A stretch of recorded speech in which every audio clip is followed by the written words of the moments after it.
இன்றைக்கி ஹெல்த்தியான ஒரு டீ ரெசிபி போடலாமா? என்னடா இவ கொண்டு வந்திருக்கா அப்படின்னு பார்த்தீங்கன்னா, ஒன்று வந்து லென்த்தாக இருக்கு இல்லையா, அது வந்துட்டு லெமன் கிராஸு, இன்னொன்று வந்து ஆல்ரெடி உங்களுக்கு எல்லாத்துக்குமே தெரியும் துளசி.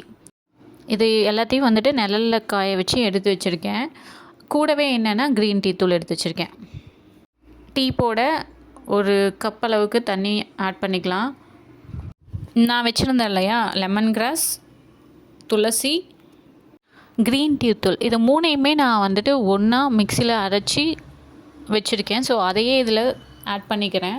ஸோ 1 இல்லை 1.5 ஸ்பூன் ஆட் பண்ணிக்கலாம். கொஞ்ச நேரம் கொதிச்சதுக்கப்புறம் நான் வந்து சுகர் ஆட் பண்ணிக்கிறேன். நான் இன்றைக்கி வந்து நாட்டு சக்கரை தான் ஆட் பண்ணியிருக்கேன். அவ்வளோதாங்க, ஒரு ஹெல்த்தியான டீ ரெடி ஆகிடுச்சு. இதை நம்ம வடிகட்டிக்கலாம். இதுலேயே கொஞ்சம் லெமன் புழிஞ்சு விட்டுக்கிட்டிங்க அப்படின்னா இன்னுமே நல்ல டேஸ்ட்டாக இருக்கும். ஒன்ஸ் நீங்களும் ட்ரை பண்ணி பார்த்துட்டு கமெண்ட் பண்ணுங்கள். பாய்.